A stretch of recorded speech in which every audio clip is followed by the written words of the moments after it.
एक संगीत का कार्यक्रम हुआ वैकुंठ में, बड़े बड़े संगीतज्ञ आए मंच पर, सब देवता भी बैठे थे। अब नारद जी का इतना अधिकार है कि नारद जी सब देवताओं से आगे निकल करके और भगवान की शेष शैया से कमर लगा के बैठते हैं, ठाकुर जी को प्रणाम करके। जैसे किसी का बहुत अधिकार होता है, गुरुजनों के बहुत समीप रहता है, ऐसे ही नारद जी सीधे जाते हैं और ठाकुर जी को प्रणाम करके शेष शैया से कमर लगा के बैठते हैं ठाकुर जी के चरणों के पास। भगवान पौड़े थे, नारद जी प्रणाम करके बैठ गए। हा हा हु गंधर्व गा रहे थे, नारद जी आंख बंद करके सुन रहे थे स्वरों को। ठाकुर जी नारद जी को देख रहे थे। नारद जी को देखते देखते भगवान को एक आनंद लीला सूझने लगी, अंदर मन में भाव आने लगा। बोले सब गाते हैं, कभी नारद गाता हुआ नहीं दिखा मुझे, क्या करें, नारद के पास बेचारे के पास कंठ नहीं है ना, गा नहीं सकता। तो भगवान ने एक लीला करी, अपने पैर के अंगूठे से नारद जी के चोटी घुमाने लगे गोल गोल। वहीं बैठे थे नारद जी। नारद जी पीछे मुड़े, जी जय जय आज्ञा। भगवान बोले इधर आओ। नारद जी पास गए। ठाकुर जी बोले तुम यहां क्या कर रहे हो? संगीत का कार्यक्रम हो रहा है, वैकुंठ में चल रहा है, सब लोग सुन रहे हैं, तो मैं भी सुनने आया हूं। भगवान बोले वो बात तो ठीक है, पर संगीत तो उसको सुनना चाहिए ना जिसको संगीत थोड़ा बहुत आता हो। तुमको सारे गामा पध सा भी नहीं आता, फिर यहां क्यों बैठे हो? चलो जाओ भजन करो अपना, निकलो यहां से। नारद जी बोले भगवान ऐसा अपमान तो मत करो। बोले नहीं नहीं नहीं जाओ, जिसको संगीत का ज्ञान ही नहीं है उसको यहां आना ही नहीं चाहिए, चलो जाओ यहां से।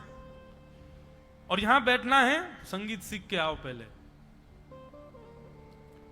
नारद जी को तो बड़ी अपनी, ऐसा नहीं कि उनको अपमान बोध होता है, पर हां सब देवता हंसने लगे, वाह उछल कूद के आगे जाके बैठ जाता है, ले ठाकुर जी ने भगा दिया। नारद जी सबको देखने लगे, मोटे मोटे आंसू। आजकल तो आज तक तो बड़ी प्रायोरिटी मिलती थी ठाकुर जी से, और आज ठाकुर जी कह रहे हैं जाओ यहां से। नारद जी बोले जय जय, अब देखना ऐसा संगीत सीख के आऊंगा, ऐसा संगीत सीख के आऊंगा, ऐसा संगीत सीख के आऊंगा, देखना आप। भगवान बोले ठीक है जाओ, अब निकलो यहां से, हमको सुनने दो। नारद जी बेचारे वहां से चले गए। ठाकुर जी तो विनोद कर रहे थे, आनंद कर रहे थे। नारद जी गए सीधे चित्रकेतु के पास। ब्रह्मा जी के पिए हैं चित्रकेतु। चित्रकेतु के पास जाकर के नारद जी बोले इस ब्रह्मांड में सबसे बड़ा संगीत का उद्गाता कौन है, सबसे बड़ा संगीत का ज्ञानी कौन है, उसका पता बताओ, मैं सीखने जाऊंगा। चित्रकेतु ने नेत्र बंद करके देखा, कहा, बोले हिमालय पर्वत के ऊपर चोटी पर एक वृक्ष है, जहां पर भयानक भीषण सर्दी पड़ती है, वहां उस वृक्ष के ऊपर एक उल्लू बैठा है, वो उल्लू संगीत का सबसे बड़ा ज्ञानी है, जाइए। नारद जी महाराज हिमालय पर आ गए। उल्लू के पास बैठे, बोले गुरुदेव हमको संगीत सिखाओ। और महाराज उस भयावह सर्दी में नारद जी महाराज ने 2000 वर्ष तक उस उल्लू से संगीत की विद्या को ग्रहण किया, संगीत सीखा। केवल किस लिए? ठाकुर जी को रिझाने के लिए। 2000 वर्ष तक संगीत सीखा। जैसे ही प्रणाम करके जाने लगे तो उल्लू महाराज बोले सुनिए, अपने संगीत को थोड़ा और तराशने के लिए ना कुछ समय आप महादेव के पास जाओ, कुछ दिन महादेव से भी संगीत सीखो, ठीक है। और 1000 वर्ष के लिए फिर नारद जी महाराज महादेव के पास गए, वहां संगीत सीखा। 3000 वर्ष साधना की संगीत की। और महादेव के यहां सीखने के बाद एक दिन महादेव ध्यानस्थ बैठे थे और नारद जी महाराज के स्वर को सुनकर के बस उन्होंने प्रसन्न होकर के आशीष दे दिया, वाह बहुत सुंदर। बस महादेव बहुत सुंदर बोलते हैं, उसके बाद क्या करना। 1000 वर्ष वहां साधना सीखने के बाद नारद जी बोले अब सुनाऊंगा ठाकुर जी को, मुझे भगा दिया था वहां से। अच्छा, ये कोई प्रतिस्पर्धा या ईर्ष्या नहीं, ये प्रेम जहां प्रेमी होते वहां ऐसी बात हो जाती है ना। नारद जी बोले मुझको भगा दिया था सभा से, तुम जानकार नहीं हो, अब देखना ऐसा गाऊंगा, ये हा हा हु गंधर्व भी मेरे सामने नतमस्तक हो जाएंगे। अरे सरस्वती का स्वर भी मेरे सामने फीका लगने लगेगा। ठाकुर जी के प्रति थोड़ी सी लड़ाई झगड़े की भाव आ जाए, यहां तक तो ठीक था, पर हा हा हु गंधर्व और सरस्वती इनके प्रति जो ईर्ष्या का भाव आया, ठाकुर जी को ये प्रिय नहीं था। भगवान बोले नारद श्रेष्ठ तो हो गया, लेकिन ईर्ष्या आ गई इसके चित्त में। भगवान बोले एक लीला करते हैं। और तभी नारद जी महाराज वैकुंठ जा रहे थे, तो रास्ते में एक सुंदर नगर पड़ा, बड़ा सुंदर। वहां के लोग इतने सुंदर कि एक किसी भी व्यक्ति को देख लो उसी को देखते रह जाओगे, इतने सुंदर। लेकिन हर व्यक्ति में एक कमी, किसी की एक उंगली नहीं है, किसी के एक पाम नहीं है, किसी का एक हाथ नहीं है, किसी की एक आंख नहीं है, किसी का एक कान नहीं है। हर व्यक्ति अपंग उस नगर में। नारद जी महाराज बोले कितनी सुंदर नगर, मैं 3000 वर्ष की साधना में गया, एक नया नगर ही बन गया, लेकिन भैया इस नगर में सब लोग अपंग जैसे क्यों हैं? एक भी व्यक्ति परिपूर्ण नहीं है। नारद जी ने एक भैया को रोका, सुनो सुनो सुनो, ये कौन सा नगर है और इस नगर के लोग इतने सुंदर हैं, मेरी तो नजर ही नहीं हट रही है, पर मेरे मन में संशय आ रहा है कि आप सब लोगों के हाथ पांव और ये हाथ पैर अपंग क्यों हैं? वो कहने लगे अरे भैया बस पूछो मत, इस नगर का नाम है संगीत, और हम लोग जो तुमको दिखाई दे रहे हैं ना, हम संगीत की सब राग रागनियां हैं। मैं भीमपलासी राग हूं, वो जो बिना पैर के घूम रहा है ना बेचारा लंगड़ा सा, वो भैरव राग है, वो भैरवी राग घूम रहा है वहां पे, उसकी एक हाथ नहीं है। ये सारे राग रागनियां हैं। वो देखो यमन बेचारा बिना, क्या बोलते हैं उसको, हमारे यहाँ क्या बोलते, बैसाख, कौन सी बैसाख है? बैसाखी। देखो बैसाखी लिए चल रहा है यमन राग। बैसाखी समझते हैं? कोई व्यक्ति यदि भगवत अनुग्रह से यदि उसको एक चरण नहीं होता तो बेचारा वो एक सहारा लेके जो चलता उसको बैसाखी बोलते हैं। देखो वो यमन राग घूम रहा है, ये देखो भैरव की स्थिति देखो, भैरवी बेचारा वहां पड़ा है। ये हम सब राग रागनियां हैं। ओहो, संगीत सुनते ही और महाराज राग रागनियों का नाम सुनते ही नारद जी तो नतमस्तक हो गए। 3000 वर्ष से इन्हीं की तो साधना कर रहा था मैं। एक एक को जाकर के प्रणाम करने लगे, दंडवत करने लगे। सब कहने आप इतना प्रणाम क्यों कर रहे हो भगवान? बोले मैं अपना परिचय बाद में बताऊंगा, लेकिन आप पहले मुझे यह बताइए आपके हाथ पांव किसने तोड़े? सब संगीत की राग रागनियां। बोले बस पूछो मत, एक नया नया गवैया हुआ, उसका नाम है नारद। वो ऐसा तोड़ मरोड़ करके गाता है, उसी के गायन की वजह से देखो हम सब अपंग हो गए। किसी के हाथ चला गया, किसी का पैर चला गया, किसी की आंख चली गई है। हम सब उसको खोज रहे हैं। जिस दिन हमको मिल जाएगा वो नारद, पेड़ से बांध करके अपने एक एक स्वर का बदला लेंगे उससे। भैया आपने अपना परिचय नहीं बताया, आपका नाम? नारायण दास नाम है मेरा। नारद जी मिलेंगे तो जरूर लेके आऊंगा आपके पास।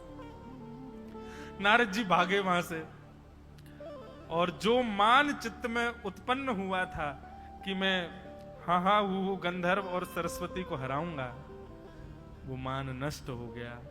महादेव के पास गए, बोले कि आपने संगीत तो सिखा दिया, लेकिन अब इस मान को कैसे मर्दन करूं? बोले मान का मर्दन करने का एक ही उपाय है, जिसके प्रति ईर्ष्या प्रकट हुई है उसी के चरणाश्रित हो जाओ। मुझे इतना सुंदर लगता है, शाम को जब यहां पर पंचपदी होती है, सब लोग पद गाते हैं, तो उस पद वहां उस सभा का नियम है, यदि कोई व्यक्ति विलंब से आए तो उसको कान पकड़ के खड़ा होना पड़ता है। और चाहे कोई हो, अब आज कल तो हम आए थे, हमको पता नहीं थी, पर अब से अगर अष्टपद में वो पंचपदी में हम भी लेट आएंगे तो हम भी ऐसे खड़े रहेंगे। भैया ठाकुर जी हमारी प्रतीक्षा करें। लेकिन इसका भाव कितना सुंदर। और ऐसा नहीं कि अपनी जगह से खड़े होकर, माताएं तो अपनी जगह से ही रहती हैं, पर भाई लोगों को तो सबके सामने आना पड़ता, वहां खड़े होकर कान पकड़ो। मान रहित होने का कितना सुंदर उपाय। महाराज जी ये नियम तो हमको लग रहा है कथाओं में भी लागू करवाना चाहिए। जो कथा में 3 बजे, मतलब 3 बजे के बाद आवे, व्यासपीठ के बाद जो कथा में आए, खड़े हो जाओ, पहले कान पकड़े खड़े रहो तुम। ऐसा नियम हर कथा में होना चाहिए। कितनी जल्दी मान रहित हो जाएंगे लोग, कितना सुंदर। हमारे एक पंडित जी महाराज जी कल वो आए नहीं, क्योंकि जब ये कान पकड़ने वाला विषय मुझे पता चला तो हमने 2-3 पंडित जी मैंने जाओ कान पकड़ो। एक पंडित जी डर के मारे आए नहीं कि मेरे को कान पकड़ना पड़ेगा। मैंने कहा आप आए नहीं? बोले कल से महाराज जी पंचपदी प्रारंभ होगी उससे पहले ही पहुंच जाऊंगा मैं। मैंने कहा उसका एक और नियम है, पद प्रारंभ होने से पहले पहुंच जाओगे तो भी कान पकड़ना पड़ेगा कि पहले क्यों आए। मैंने कहा पद का स्वर शुरू हो तभी पहुंचना है। तो बोले ये तो बड़ी विडंबना, फिर क्या करें? मैंने वहीं डोलते रहो, जैसे पद गाने शुरू हो बैठ जाओ। लेकिन वो कितना अच्छा प्रारूप है उसका। ऐसे हर मंदिर में, हर सभा में, हर सत्संग में, मंदिर में तो नहीं, दर्शन में तो नहीं, वहां तो खुला है कभी भी आओ, पर सत्संग में ये नियम होना चाहिए।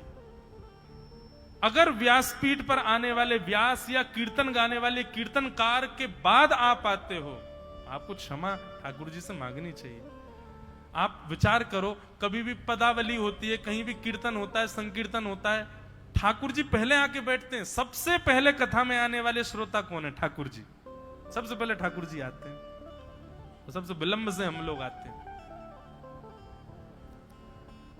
महादेव बोले मान रहित होना है तो जिसके प्रति तुम्हारे चित्त में प्रतिस्पर्धा का भाव आया था उन्हीं की शरण में जाओ। नारद जी महाराज हा हा हु गंधर्व के पास गए, बोले मुझे क्षमा कर दो, मैंने अपने आप को आपसे ज्यादा श्रेष्ठ मान लिया, अब आप ही संगीत सिखाओ। हा हा हु गंधर्व ने कहा नहीं नहीं नहीं नहीं भगवान, ये सब भगवान की लीला थी। आपके मान को दूर करने के लिए भगवान ने ये संगीत नगर बनवाया और उस संगीत नगर में इन सबको प्रकट करवाया। आप बिल्कुल निश्चिंत रहें, आपका जो स्वर है, आपका जो गायन है वो तो अत्यंत विशिष्ट है। नारद जी महाराज बोले मुझे कैसे पता चलेगा? बोले अभी 3 दिन बाद फिर से संगीत का समायोजन होगा, आप पधारिएगा। पिछली बार आपको भगा दिया था, अब की बार ठाकुर स्वीकार करेंगे। सबसे पहले प्रस्तुति हा हा हु गंधर्व ने की, दूसरी प्रस्तुति सरस्वती मैया ने की, तीसरी प्रस्तुति अन्य अन्य देवगणों ने की। सबसे श्रेष्ठ प्रस्तुति करता सबसे अंत में आता है। सबसे अंत में प्रस्तुति देने के लिए नाम उद्घोषणा की महादेव ने। अब हम मंच पे बुलाना चाहते हैं हरिदास वर्य, हरिदासों में जो सबसे श्रेष्ठ हैं, ऐसे श्री नारद जी महाराज को। नारद जी का नाम सुनते ही भगवान बोले हैं नारद गाएगा? बोले हाँ। नारद जी महाराज मंच पर आए, मंच पर आकर के ठाकुर जी को प्रणाम। ठाकुर जी अभी तक तो पौड़े थे, अब बैठ गए। अच्छा नारद गाएगा? बोले हाँ। और श्री नारद जी महाराज ने जैसे ही नेत्र बंद करके स्वर लगाया, ऐसा स्वर गूंजा महाराज आभा मंडल में। औरों की स्थिति तो मैं क्या वर्णन करूं, पर बस ये स्थिति समझ लीजिए कि जैसे ही नारद जी ने गाना प्रारंभ किया, शेष शैया पर खड़े होकर के चतुर्भुज उठा करके ठाकुर जी नृत्य करने लग गए श्री नारद जी के भाव को सुन करके। ऐसा स्वर गाया महाराज। भगवान सोचने लगे मैं क्या दूं क्या दूं, मुझे कुछ देना है, नारद को उपहार देना है। तभी महाराज सरस्वती अपनी वीणा लेकर के आई। सरस्वती जी की वीणा साधारण नहीं है, उस वीणा में भी सृजन और संहार की सामर्थ्य है। यदि सरस्वती जी गंभीर राग बजा दें तो पूरे विश्व का संहार हो सकता है, और सरस्वती जी प्रेम राग बजा दें तो विश्व बन भी सकता है। वो संहार और विनाश का भी कारक है वो वीणा।